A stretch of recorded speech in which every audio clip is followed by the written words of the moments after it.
It's time to turn off the lights and turn on the dark. Chilling tales for dark nights.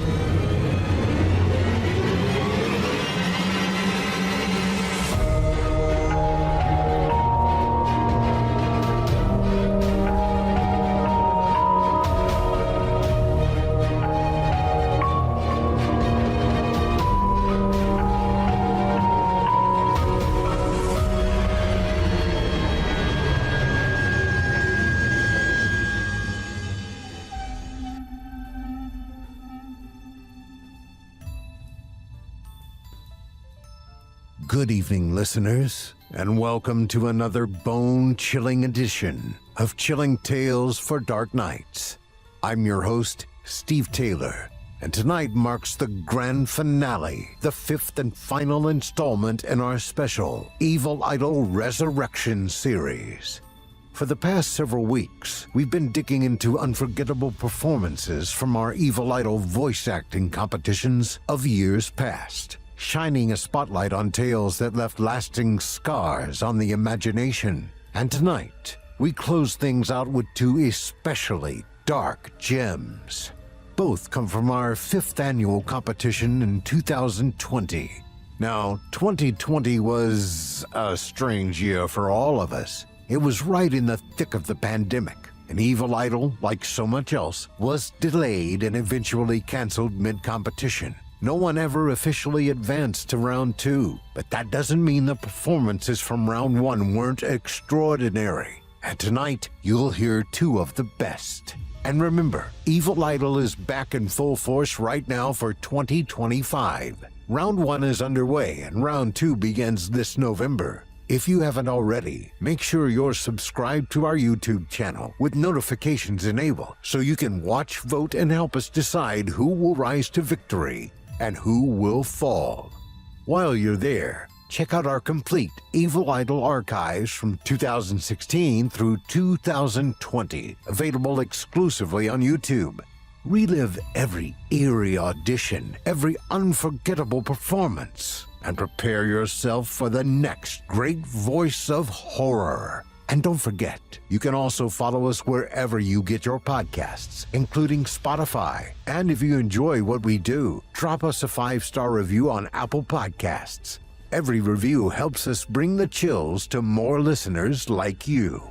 If you'd like even more, including ad-free episodes, early access to new content, and exclusive stories not available anywhere else, head over to chillingtalesfordarknights.com. Memberships start at just $7.99 a month, with savings if you choose an annual plan. Finally, follow us on Facebook, Instagram, X, and TikTok to keep up with all the latest frights and behind-the-scenes peeks. So without further ado, it's time to get spooky. Turn off the lights and turn on the dark. Our first tale tonight comes from writer Sam Haysom, and it's performed by Kristen Martin. This was one of the standout entries from Evil Idol 2020's opening round, and Kristen's performance was chillingly vivid. Her pacing sharp, her voice carrying menace and mystery with every word. It's a story about bedtime tales that cut too close to the bone, about a grandmother whose fairy tales may conceal a much darker truth. What begins as a request for a not-so-scary story turns into a memory stitched together with curses and blood. Without further ado, I present to you The Witch by Sam Haysom, performed by Kristen Martin.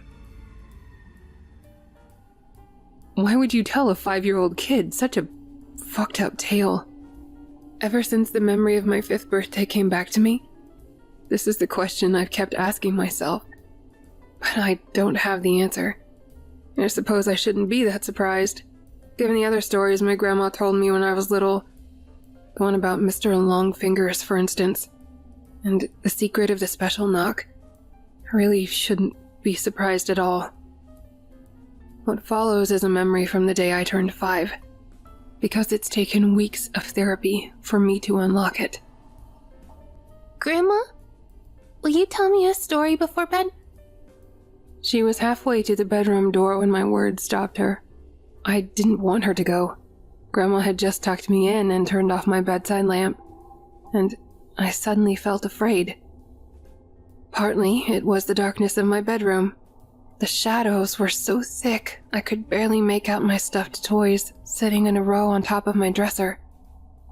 But mainly, it was my new birthday present. The present Grandma had got me. It wasn't my main present.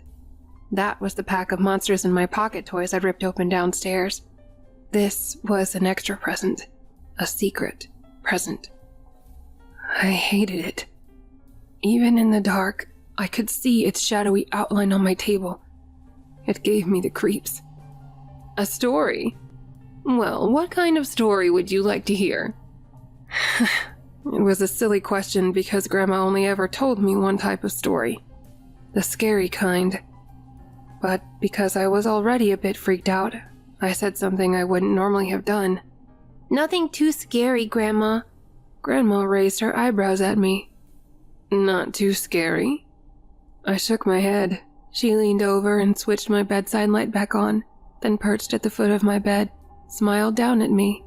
Out of the corner of my eye, I could still see Grandma's present.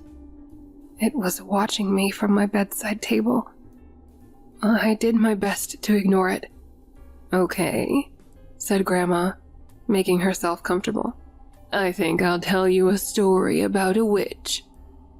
Once upon a time, Grandma began, there was a young woman who lived in a cottage by the sea. She didn't have a care in the world. She went to school and she painted, and she read adventure books by the fire in the evening. This girl lived with her mother and her grandmother, and they were all very close. She loved her family very much. One day in the early summer, the girl was coming home from school when she met a boy on the path. She'd never spoken to him before, but she recognized him well enough. He wore the same uniform she did, after all, and she guessed he must be in the year above her at school. Where are you off to? Said the boy. His shirt was untucked, and he was smoking a cigarette. The girl hesitated. Her mother had told her cigarettes were bad.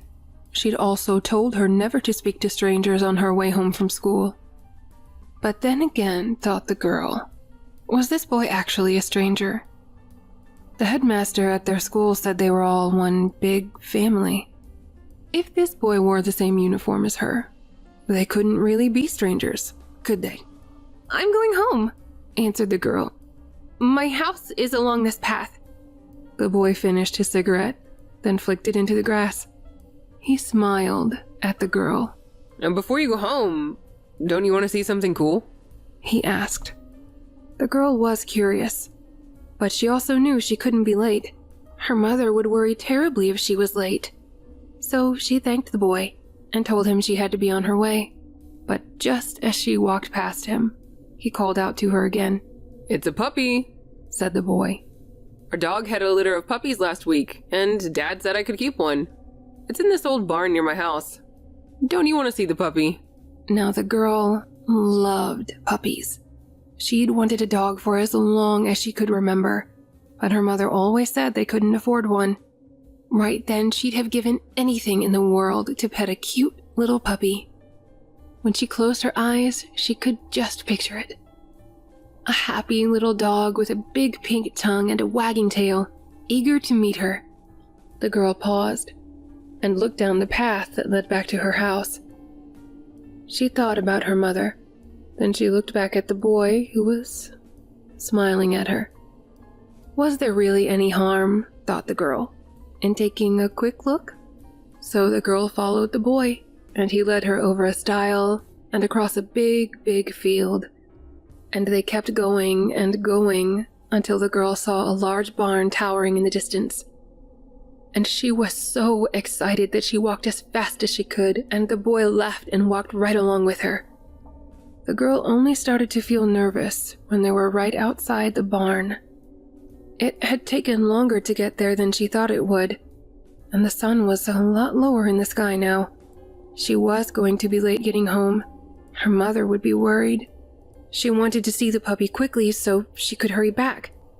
but the barn was dark and full of shadows, and she couldn't see any sign of it inside. "It's just over there at the back," whispered the boy, as he took her hand and led her into the shadows. He's going to be so excited to see you. So the girl took his hand and followed him, and even though his palm was sweaty, she held onto it tight, because she was suddenly starting to feel afraid. It was only when she heard footsteps and laughter behind her, and turned to see two bigger boys emerging from the barn shadows, that the fear inside her turned to terror. When the girl finally got back home, the sun was setting over the ocean, and the sea was the color of blood. The little girl made it through the door of the little cottage before she collapsed in a heap in the hallway, crying her eyes out. It was her grandmother who found her like that. Now, the girl's grandmother was very old and very wise. Mother used to tell her that grandmother had lived so long that she knew all the world's secrets. When she was little, the girl had been frightened of her grandmother, but now the old lady took the young woman in her arms, and she comforted her, told the girl her mother was working late, and she wouldn't be home for a while, told the girl she could tell her anything she wanted. And in the hallway of their little cottage, the girl did. She told her grandmother about the boy, and the barn, and all the terrible things those bigger boys had done to her in the shadows. And her grandmother listened, and she grew very silent and very still. "Come with me," she said. The girl had hardly ever been in her grandmother's room before. When she was little, it always gave her the creeps. Her grandmother had lots of old, scary paintings on the walls, and strange little statues and carvings on her shelves. But right then, as her grandmother led her to an old wooden chair and sat her down, the girl hardly even noticed them. Her grandmother was speaking to her in a soothing voice, and all she could do was listen. She listened as her grandmother told her that there was a special trick she knew, a trick to protect against evil, a trick to protect her against those horrible boys, so that they'd never be able to hurt her again, so that she'd have control of them. As grandmother spoke, she fetched an old wooden box from the bottom of her wardrobe and unlocked it. Inside the box were countless knitted dolls. All of the dolls were the same blank cream color, with no facial features at all, save for the eyes. Every single doll had a pair of eyes that seemed to follow the girl.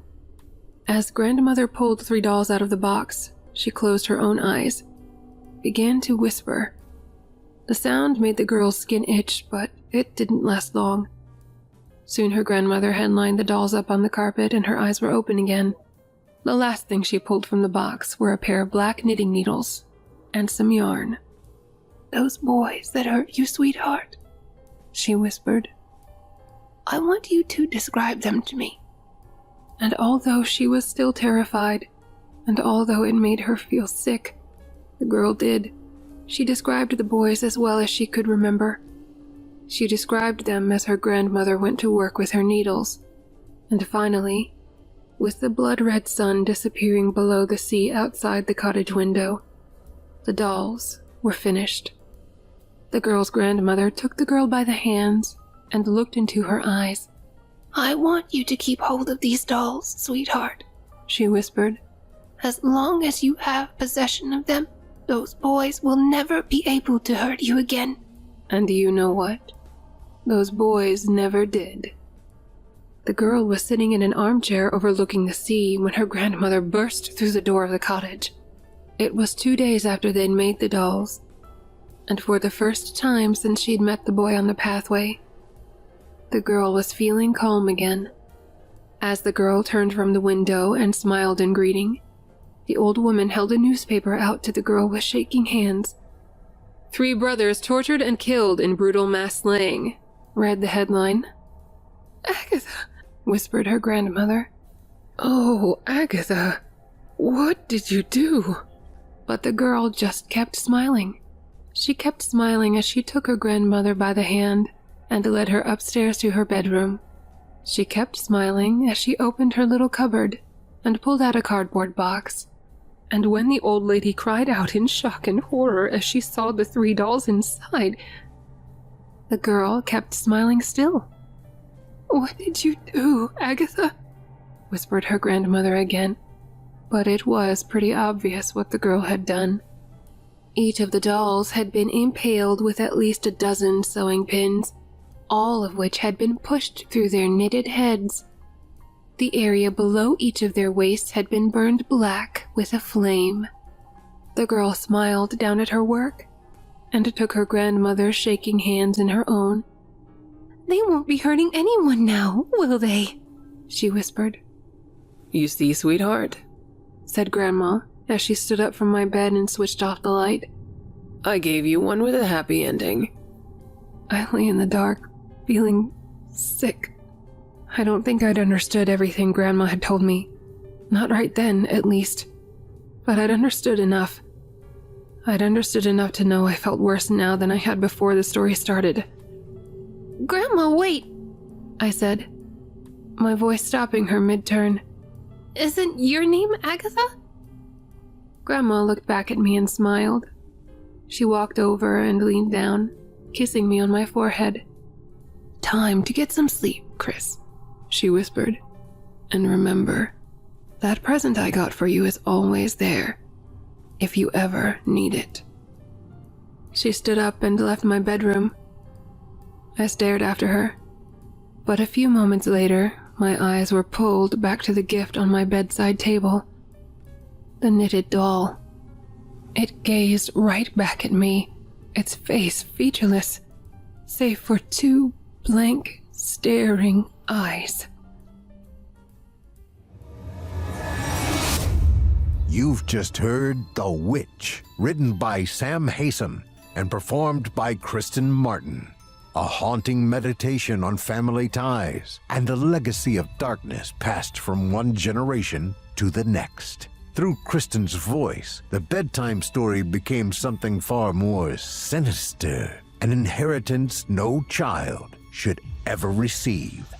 This was just one of the extraordinary performances that came out of Evil Idol 2020, the competition that never got to finish. A year cut short, but a year that still gave us remarkable work like this.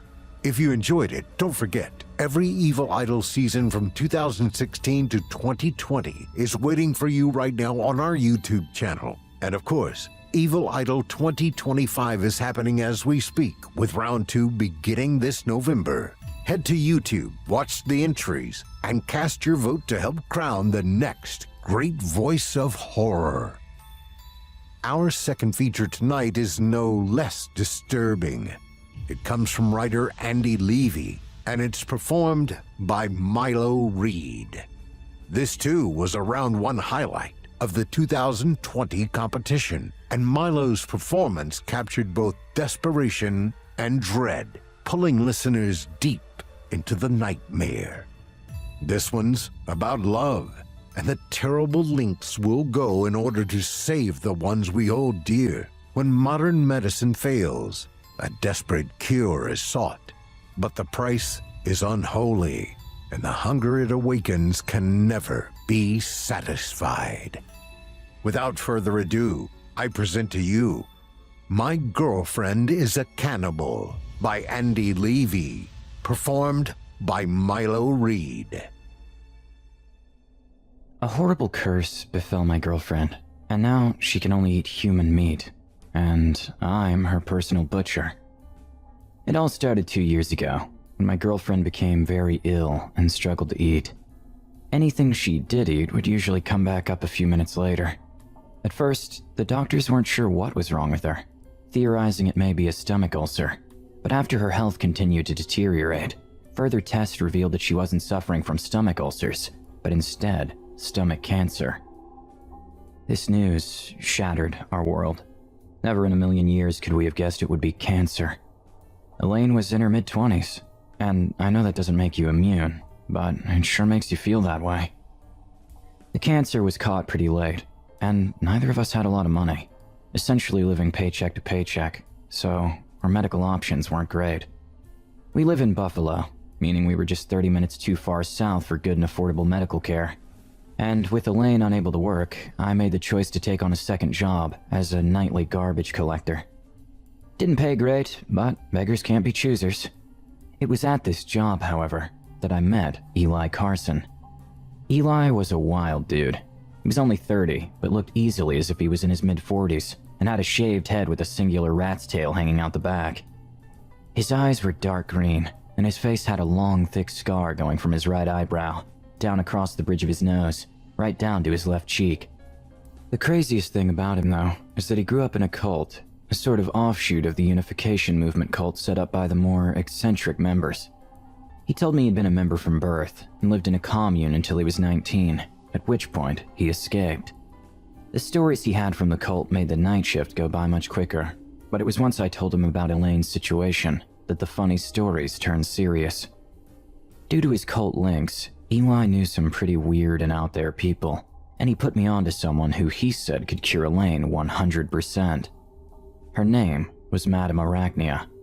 Eli described her as the craziest mix of genius and psycho he'd ever met. He said that she worshipped eldritch gods, and that she believed H.P. Lovecraft was not a fiction writer, but instead a prophet. However, he promised me that no matter how insane her beliefs were, that nobody else was better equipped to help. I got shot one night while out on a date, and I was set to be on crutches for 6 months, but she had me walking in no time, he insisted, though I doubted the veracity of the claim. Elaine was quickly running out of options, however, and I couldn't live with myself if we didn't try everything we could. So what if it turned out to be a hoax? It wouldn't change anything about our current situation. Madame Arachnia worked out of a camp deep in a forest at Niagara Gorge. The camp was designed to look like a circus, including a big top tent. Fairy lights hung up all over the camp, connecting the multiple tents and teepees that were dispersed throughout. Up in the left corner, just beside the big top, was an animal pen that contained some sheep, goats, cows, and horses. Madame Arachnia's tent was situated at the back of the camp and guarded by 2 tall men dressed like jesters. However, instead of the usual colorful attire, they wore all black. They wore skull masks and vests made of bones, as well as coal-black jesters' hats with little skull bells that jingled as they walked. Both men carried 4 black balloons and 1 white balloon. They led me into the tent, which unsurprisingly was illuminated by multiple fairy lights draped across the roof. There was a strong smell of burning sage and lavender incense, and the floor was covered in hay that crunched whenever someone took a step. I had assumed that Madame Arachnia would be an old lady covered in warts. I turned out to be very wrong. When she pulled down her shawl, she revealed a stunningly beautiful woman with a pale, freckled face, bright yellow eyes, and a tattoo of a black widow spider around her right eye. The sides of her head were shaved, with the jet black hair on top done into a quiff, with a white streak dyed into it. On each of her fingers, she wore a golden covering coated with encrusted gems, and she had the letters H and P tattooed on the backs of her left and right hands, respectively. "Samuel, I'm guessing," she said, while pulling off her shawl as I approached. Her amber eyes stared directly into mine, as if she was trying to peer into my soul. "That's me, though most people call me Sam," I responded, while pulling out the wicker chair from under the table so that I could take a seat. "Well, Sam, I understand your dear Elaine has been attacked by a horrible disease," she replied as she picked a small black satin sack off the floor and placed it on the table, its glass contents rattling around inside as she did. "Yep, stomach cancer. We tried everything that we could afford, but nothing's worked. And I don't know how long she has left," I explained while biting my lip. I found it hard to discuss these matters with anyone without bursting into tears. Madame sat in silence with her fingers crossed for a few seconds to allow me to regain my composure. Once I did, she continued. "Cancer is a horrible thing. To me, it is the greatest evil in our universe. It turns our body against us and kills us slowly from the inside, a truly reprehensible disease. People beg their god to cure them, but more often than not, neither their god nor their doctor can do anything for them," she replied as she put her hand into the sack and began to rummage around inside. However, the old ones would never allow a servant to die such a horrible death. After rummaging around for a bit, she eventually pulled out a glass vial with a cardboard cork at the top. The vial was full of a crimson substance that swirled around in the glass. Madame Arachnia placed the vial into my hand. Then with her hand, she closed mine over the vial. She held my hand in between both of hers and looked me in the eye again. "I made this concoction especially for your Elaine. She should drink this as soon as possible and then rest. It'll clear her of all ailments and strengthen her stomach in no time." I'm not sure if it was her confidence or my desire to want her to be correct, or maybe a mix of both, but at that moment, I completely believed Madame Arachnia. This was going to work. "Thank you so much. What do I owe you?" I asked her as I pulled an envelope out of my jacket, which contained $3,000, my entire savings. "Oh, monetary gain means little to me. Elaine's return to health will be of use to my gods. Appeasing them means much more to me than any piece of paper assigned an arbitrary value," Madame Arachnia replied as she lifted her hand up and gestured for me to put the money away. There had been many red flags from my trip to the camp, but this should have been the biggest. Nobody does anything for free, whether they take money or not. In some way, they expect to be rewarded for what they've done. At the time, however, I didn't think about that. I just thought Madame was some sort of saint, doing good deeds in the name of some misplaced belief in fictional gods. How wrong I turned out to be.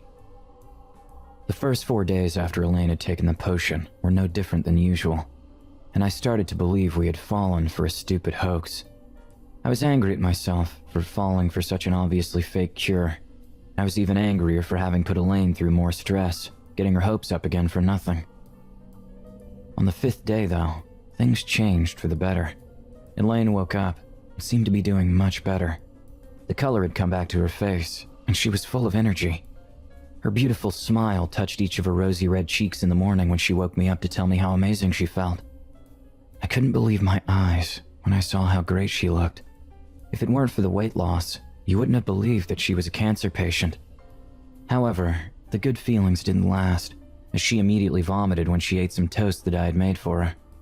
We were both shocked when she threw up, and I could tell how much effort Elaine was putting in to stop herself from exploding into tears. It had seemed that we found a cure, but after she threw up, it became apparent it had only been a placebo. Except, it wasn't. We decided to go to the hospital for a checkup, hoping that the potion may have fought back some of the cancer. Not enough to return Elaine's appetite, but enough to give her back some energy and to give us a fighting chance. However, when the test results came back, the doctors were dumbfounded. The cancer was completely gone. There was no trace of it at all. Her physicians couldn't believe their eyes. Elaine sat in silent shock upon hearing the news, only coming out of it when I threw my arms over her. "I'm alive," she said, before beginning to cry as I held her tight in my arms. The doctors informed us that Elaine throwing up while eating was most likely just her body getting used to regular food again, and that things would soon return to normal. They told us to ensure that she only ate small portions and soup for the time being, which is all she could usually stomach when she was sick.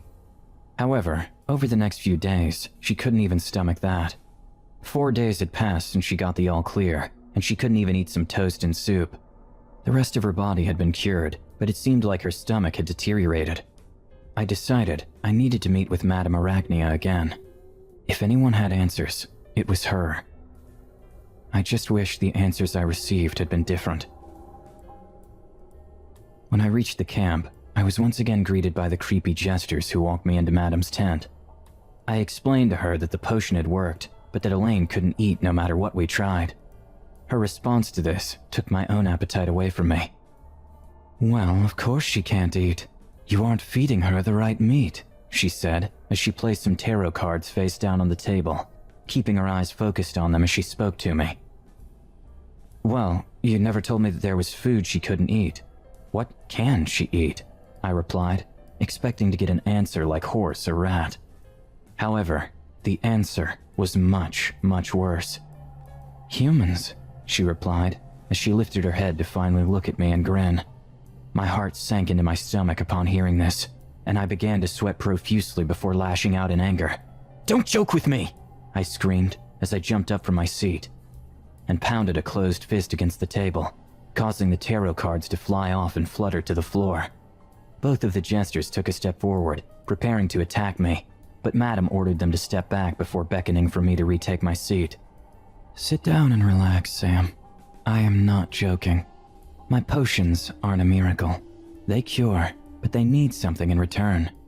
In this case, Elaine's stomach has been modified to fight off all infections and diseases, but in return, she can only eat her fellow humans," she explained as she reached her right hand out and called for one of the jesters, who then carried over a lunchbox and placed it on the table, opening it up to reveal a liver. "This is a human liver. Take it home and cook it for about 6 minutes on each side, then serve it. It'll be the tastiest meal Elaine has ever had, and once she's had the taste for human meat, she'll never want to go back. Not that she has a choice," Arachnia said before starting to chuckle as she placed the top back on the box and slid it across the table to me.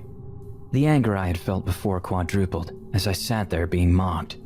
However, I took a few deep breaths and composed myself, knowing that Madam's 2 goons might not be held back by her a second time if I lost it again.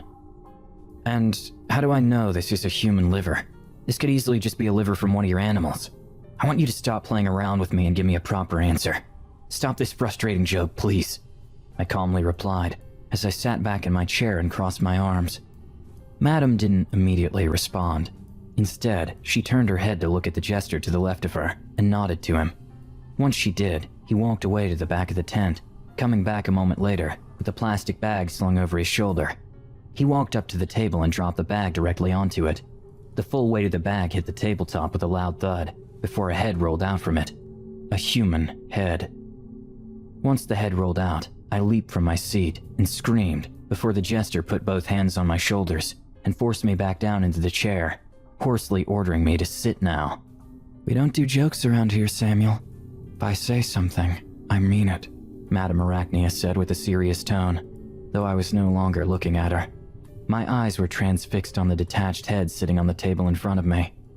The head looked to have belonged to an older man in either his 40s or 50s, judging from his wrinkled face, long gray hair, and the bald spots dispersed throughout. His facial expression was one of immense pain, and his eyes had been gouged out. I started to wonder what this man had done to earn such a fate, but that mattered little to me. What did matter, however, was how dangerous Madame Arachnia was. My right leg twitched uncontrollably underneath the table as she spoke, fearing that I may face the same fate as this man.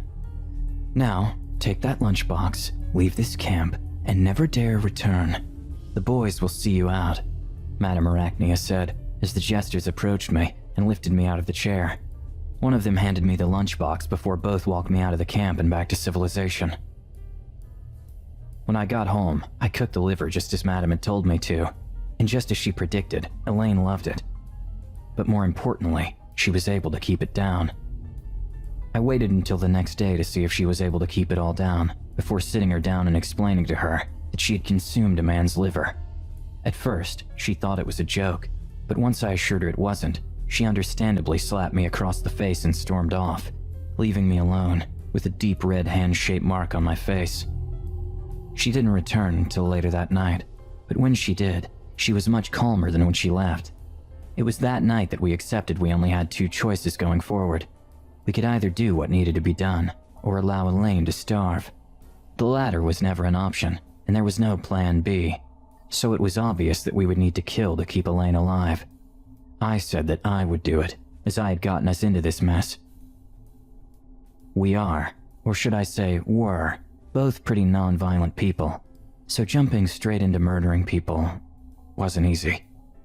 We knew we couldn't just kill anyone, and so Elaine decided that we would choose certain people. People who deserve to die. So, that explains why I'm sitting in a parking lot across from a 24-hour gym at 1 a.m., waiting for the right person to leave. The right person was Jack Werther, a 33-year-old fitness aficionado. He needed to keep himself in top shape to impress the ladies, but when I say ladies, I should really say girls. Young girls.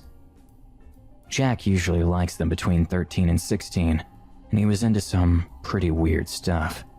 I know this because Jack has been texting back and forth with Elaine for the last 3 weeks.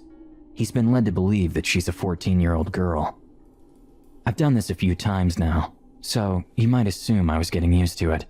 But if I'm being honest, I dread doing this every time. I struggle to sleep for days once I notice that meat is running low. Thankfully, I don't have to do this too often. A whole human lasts quite a while, but not as long as you'd expect, since it's all Elaine can eat. Most of the body can be used, bar the head, hands, and feet, which she struggles to eat. She especially enjoys the eyes, which she blends up like a smoothie. I wish Elaine would have picked a weaker, less fitness-loving meal, but we take what we can get. And besides, it's hard to survive multiple shots to the head from a hammer, no matter how strong and fit you are. I had to sit and wait for Jack for over 2 hours. During that time, my usual feelings of fear, anxiousness, and paranoia subsided as I tried to focus on staying awake. However, Jack eventually left the gym and briskly walked up the quiet, empty street and into the darkness. Once I saw him leave, I grabbed the hammer out of my bag and followed after him. Time for dinner. You've just heard My Girlfriend is a Cannibal, written by Andy Levy and performed by Milo Reed. A grisly love story if ever there was one, reminding us that devotion and survival can blur into horror when the price is blood. Milo brought raw emotion to a tale of desperate choices and the nightmare that follows when you feed love with flesh. And with that, we bring to a close our Evil Idol Resurrection series. 5 weeks of haunting voices and unforgettable performances from the past, capped tonight with 2 tales of dark cures. But don't forget, the competition is alive and well right now in 2025. Round 1 is underway and round 2 begins in November. Make your voice heard, literally. Watch, vote, and help us discover the next great talent in horror storytelling. That concludes tonight's episode of Chilling Tales for Dark Nights. Don't forget, subscribe to our YouTube channel, give a thumbs up to your favorite Evil Idol contestants, and help us decide who will rise victorious this year. Follow us on Spotify and leave us a 5-star review on Apple Podcasts. It's one of the best ways you can support what we do. And if you like ad-free listening, early access, and exclusive content, head to chillingtalesfordarknights.com and sign up as a member today. Memberships are just $7.99 a month with discounts on an annual plan. Join us on Facebook, Instagram, X, and TikTok to stay connected with our community of horror fans. Tonight's episode marked the 5th and final entry in our Evil Idol Resurrection series, celebrating standout performances from past years. But rest assured, the chills will keep coming. Until next time, turn off the lights and turn on the dark. Sweet dreams, listeners. Sweet dreams.